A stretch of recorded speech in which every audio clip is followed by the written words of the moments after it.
Saint François-Antoine Giovanni Fassani. Le 25 mars 1858, vers 4 heures du matin, Bernadette Soubirous quitte le cachot, la masure où habite sa famille, pour se rendre à la grotte de Massabielle, où depuis le 11 février, une mystérieuse dame lui apparaît. L'adolescente de 14 ans se glisse dans l'Ourde endormie, accompagnée de quelques personnes mises dans le secret par sa tante.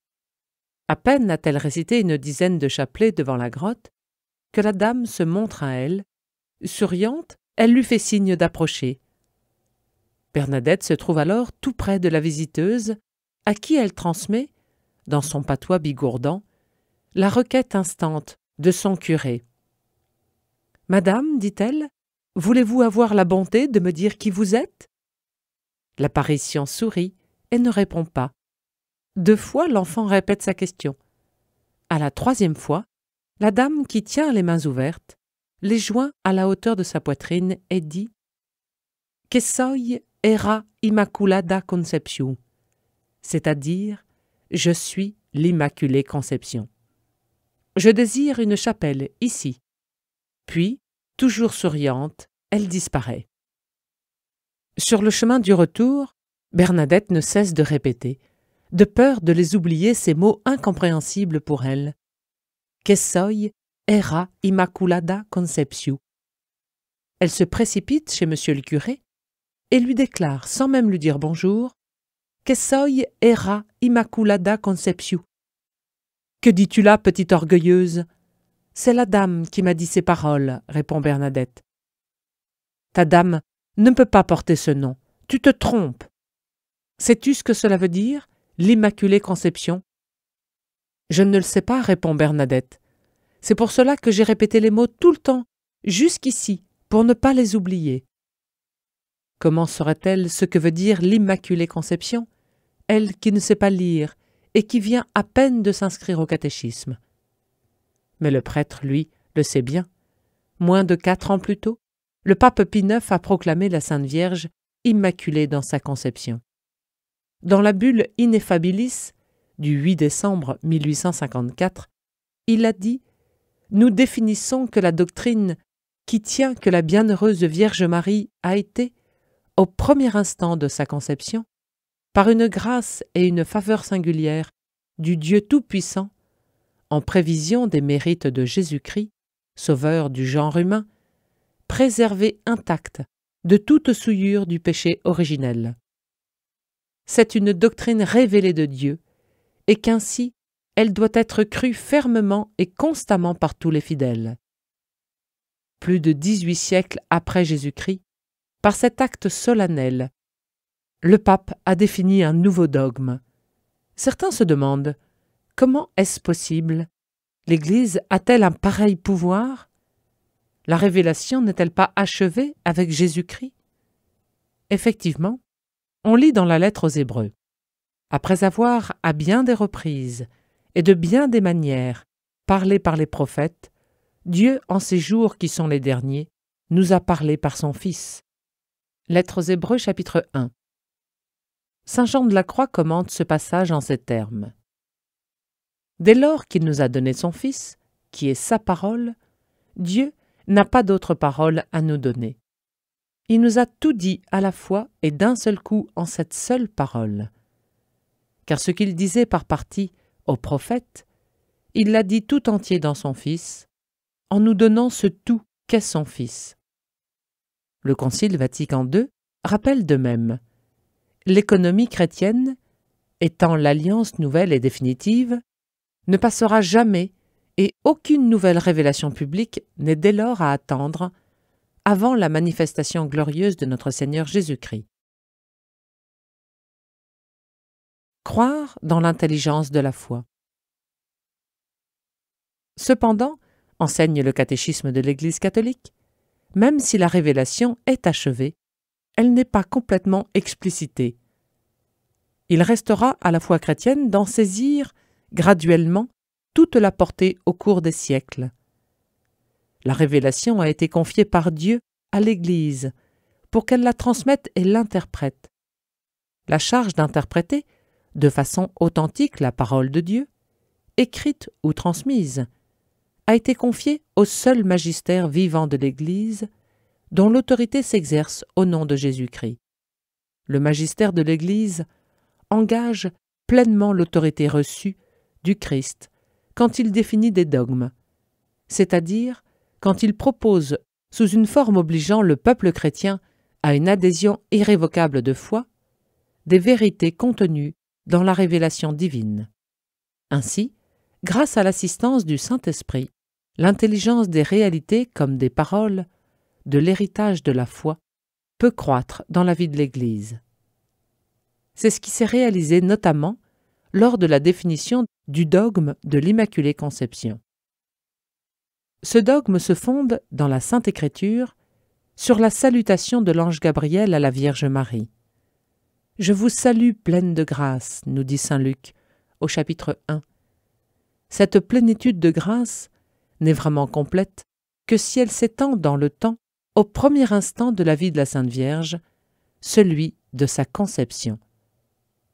Cependant, ce passage de l'Évangile, bien que donnant une indication précieuse, ne suffit pas à lui seul à démontrer la vérité de l'Immaculée Conception de la Très Sainte Vierge.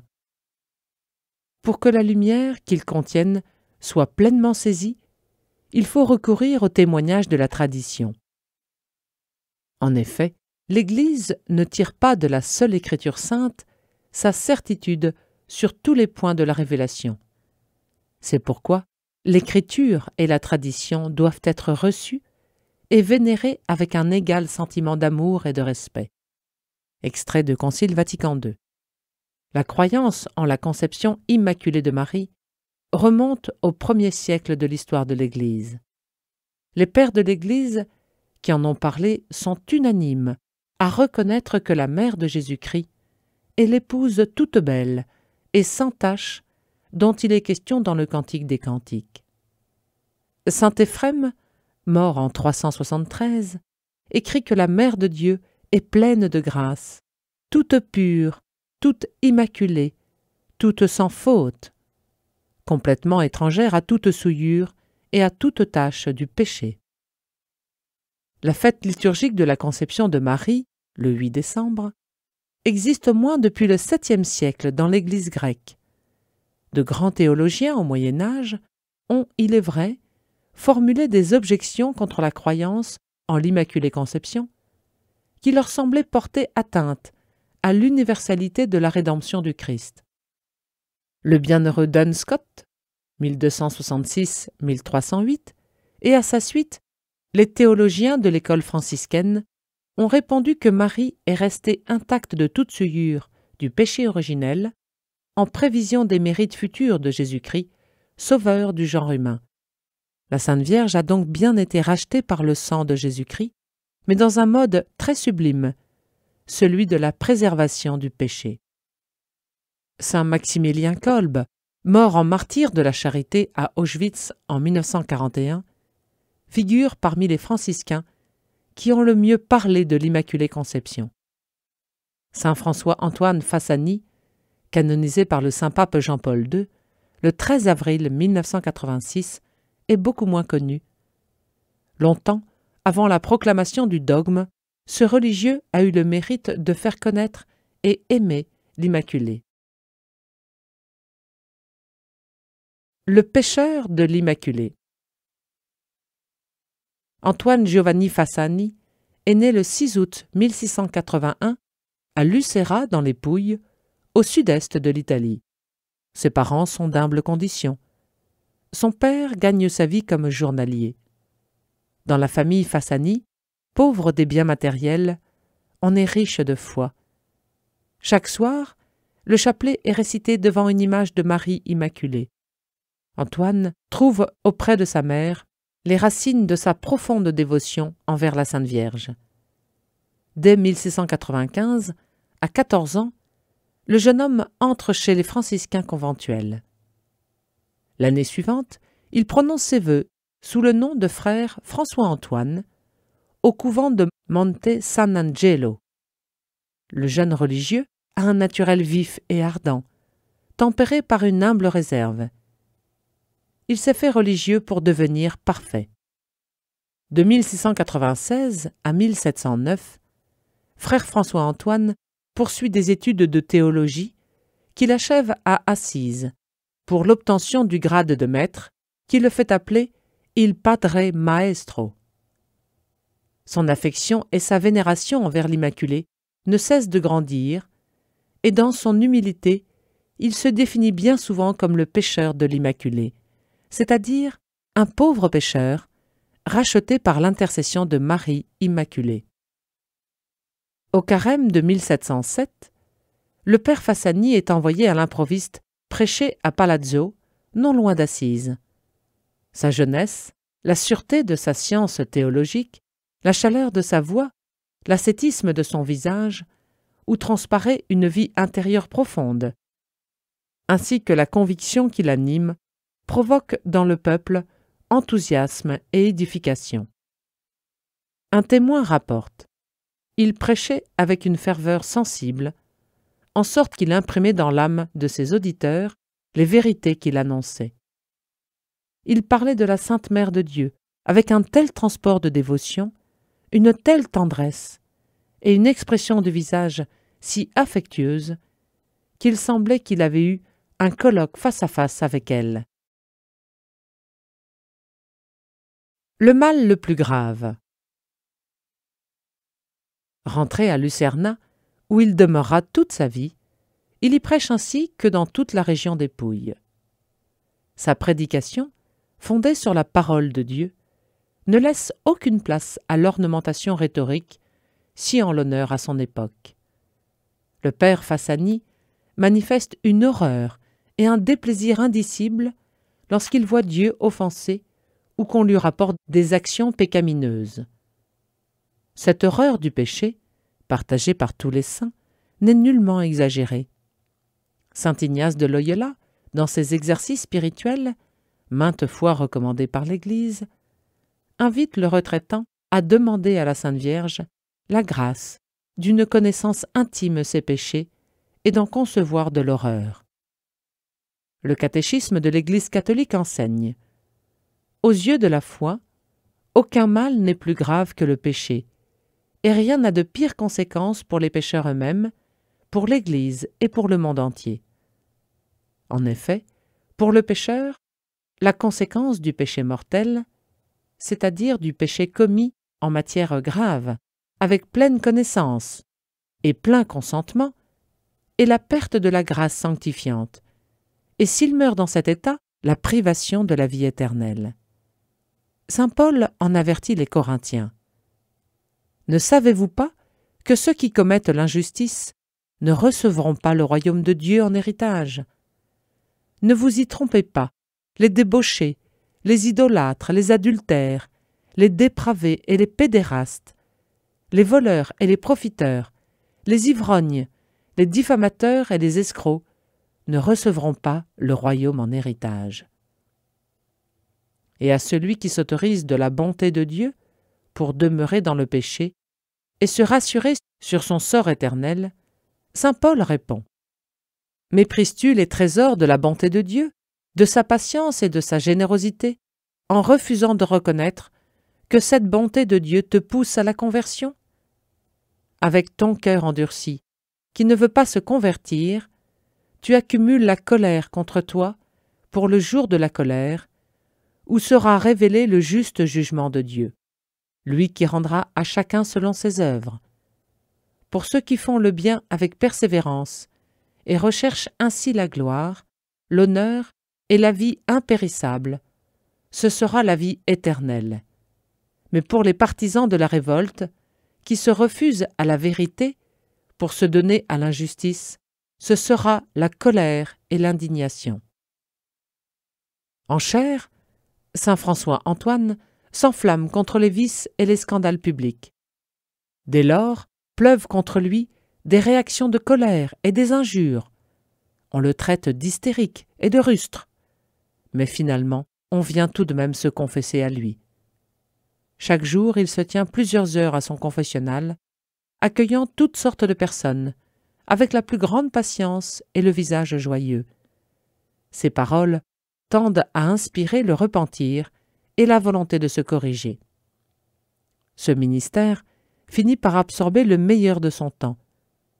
Grande est sa joie lorsqu'il peut amener à la conversion des gens aux mœurs dissolues ou scandaleuses, des pécheurs invétérés. Marie, refuge des pécheurs. Dans sa lutte contre le péché, le saint recourt à Marie Immaculée. Il souligne que si la Mère de Dieu est immaculée, c'est pour être le refuge des pécheurs. Sa pureté efface nos taches et nous rend purs. Sa clarté chasse nos ténèbres. Après le péché d'Adam et Ève, Dieu dit au serpent, c'est-à-dire au démon, « Je mettrai une inimitié entre toi et la femme, entre ta postérité et sa postérité. Elle t'écrasera la tête, et tu la mordras au talon. » Genèse chapitre 3. Les pères de l'Église ont vu cette prophétie accomplie en la Vierge Immaculée, nouvelle Ève, qui a secondé de façon unique son divin Fils, le nouvel Adam, dans son combat contre le mal. Aux pécheurs qui veulent se convertir, le Père Fassani répète inlassablement que Marie, ennemie du péché, est en même temps la mère de miséricorde et la porte du ciel, parce qu'elle nous incite à prier, à fréquenter les sacrements de pénitence et d'Eucharistie, à écouter son divin Fils et à le suivre. Saint Maximilien Kolbe, 2 siècles plus tard, ira jusqu'à dire que l'Immaculée est la personnification de la miséricorde divine. Elle n'ajoute rien à la miséricorde de Dieu qui passe à travers le Sacré-Cœur de Jésus, mais conformément au bon plaisir de son Père. Jésus veut que la miséricorde soit dispensée par les mains de Marie. Dans l'Immaculée Conception, saint François-Antoine voit en premier lieu la réalité positive, la sublimité de la grâce qui élève dès le premier instant la personne de Marie, parfaitement sanctifiée en vue de sa mission de Mère de Dieu. Il met en lumière, comme par contraste avec la grandeur du don divin, l'humilité de la Vierge en tant que créature. Sa sublimité lui vient exclusivement de Dieu. Elle n'est pas une conquête de la nature humaine. Le Père Fassani souligne aussi qu'après cet éclatant commencement, la vie de Notre-Dame a été marquée par une croissance spirituelle constante, dans une libre correspondance aux grâces de Dieu. À l'occasion de ses prédications, le saint distribue largement, surtout aux enfants, de petites images de la Vierge Immaculée, au dos desquelles est inscrite une recommandation pieuse, une brève prière ou une pensée élevée. Les fruits spirituels de cette pratique toute simple sont nombreux. La Sainte Vierge daigne même accomplir des guérisons miraculeuses par l'attouchement de ces images. Modèle de l'âme d'oraison. Les prédications mariales du Père François-Antoine s'achèvent toujours sur une leçon pratique. Les chrétiens peuvent et doivent imiter Marie, modèle très parfait de fidélité à l'Évangile, pour parvenir en sa compagnie à l'intimité d'amour avec Jésus et lui appartenir entièrement. Il se plaît à contempler dans la Mère de Dieu le modèle de l'âme d'oraison. La vie de la Vierge Immaculée a été un colloque permanent avec Dieu. Qui mieux qu'elle, après son divin Fils, peut nous apprendre à prier? Le saint fait remarquer à ses religieux. On étudie Dieu, on prêche Dieu, on discute de Dieu, mais l'esprit demeure aride, sans dévotion. Beaucoup de science, mais pas d'oraison. Mais qu'est-ce que l'oraison? À cette question, le catéchisme de l'Église catholique répond en citant sainte Thérèse d'Avila. L'oraison mentale n'est à mon avis qu'un commerce intime d'amitié, où l'on s'entretient souvent seul à seul avec ce Dieu dont on se sait aimer. L'oraison cherche celui que mon cœur aime, Jésus, et en lui le Père. Elle est également écoute de la parole de Dieu. Loin d'être passive, cette écoute est l'obéissance de la foi, accueil inconditionnel du serviteur et adhésion aimante de l'enfant. Le choix du temps et de la durée de l'oraison relève d'une volonté déterminée qui révèle les secrets du cœur. On ne fait pas oraison quand on a le temps. On prend le temps d'être avec le Seigneur, bien déterminé à demeurer en sa présence, quelles que soient les épreuves et la sécheresse de la rencontre. L'oraison peut se faire contemplation, c'est-à-dire regard de foi fixé sur Jésus. « Je l'avise et il m'avise », disait à son saint curé le paysan d'Ars, en prière devant le tabernacle. La lumière du regard de Jésus illumine les yeux de notre cœur, qu'il purifie. Elle nous apprend à tout voir dans la lumière de sa vérité et de sa compassion pour tous les hommes. La contemplation porte aussi son regard sur les mystères de la vie du Christ. Elle apprend ainsi à connaître d'une connaissance intime le Seigneur, pour l'aimer et le suivre davantage. Défenseur des pauvres. Le Père François-Antoine pratique la vertu de pauvreté, en dormant sur une paillasse, dans son étroite cellule, se contentant de peu et portant des vêtements usés. La vue des indigents l'afflige, et dans ses prédications, il insiste sur la charité envers les pauvres. Pour eux, il quête de l'argent et des vêtements. Un jour, un mendiant à demi nu lui demande quelques habits pour se couvrir. Le Père François se dépouille de ses principaux vêtements et rentre au couvent vêtu de sa seule tunique. Il gère avec sagesse la banque de crédit qui a son siège au couvent et dont le but est de protéger les pauvres contre les spéculations des usuriers. Grâce à cet organisme, il peut établir une table quotidiennement ouverte aux nécessiteux. Chaque jour, on y voit venir une humble femme du peuple, Isabelle, la propre mère du père Fassani. En ce pays ruiné par les guerres, où les grands propriétaires accablent les paysans d'énormes redevances, le franciscain rappelle aux riches leur devoir de partager les biens de ce monde et de donner à leurs ouvriers un juste salaire. Aujourd'hui comme hier, la pratique de la justice sociale est une obligation grave pour tous les chrétiens, spécialement les plus fortunés. Saint Jean Chrysostome le rappelait vigoureusement à ses contemporains. Ne pas faire participer les pauvres à ses propres biens, c'est les voler et leur enlever la vie. Ce ne sont pas nos biens que nous détenons, mais les leurs. Il faut satisfaire d'abord aux exigences de la justice, de peur que l'on offre comme don de la charité ce qui est déjà dû en justice. Quand nous donnons aux pauvres les choses indispensables, nous ne leur faisons point de largesse personnelle, mais leur rendons ce qui est à eux. Nous remplissons bien plus un devoir de justice que nous n'accomplissons un acte de charité, disait saint Grégoire le Grand. Ce devoir de justice est particulièrement grave à notre époque, marquée par le scandale des sociétés opulentes d'aujourd'hui, dans lequel les riches deviennent toujours plus riches, parce que la richesse produit la richesse, et les pauvres deviennent toujours plus pauvres, parce que la pauvreté tend à créer d'autres pauvretés. Ce scandale n'existe pas seulement à l'intérieur des diverses nations, il a des dimensions qui dépassent largement leurs frontières. En réalité, c'est l'esprit de solidarité qui doit croître dans le monde pour vaincre l'égoïsme des personnes et des nations. Extrait de Saint Jean-Paul II en novembre 2000. L'humilité qui fait les miracles. Amené à défendre la vertu d'une jeune fille de 15 ans, sans ressources, sur lequel un jeune gentilhomme a jeté son dévolu, saint François-Antoine la conduit dans un orphelinat où elle sera élevée gratuitement. Cela lui vaut les menaces et la haine du gentilhomme qui le dénonce à Rome, où il doit aller se disculper. Admis en présence du pape, il ne dit rien pour sa défense.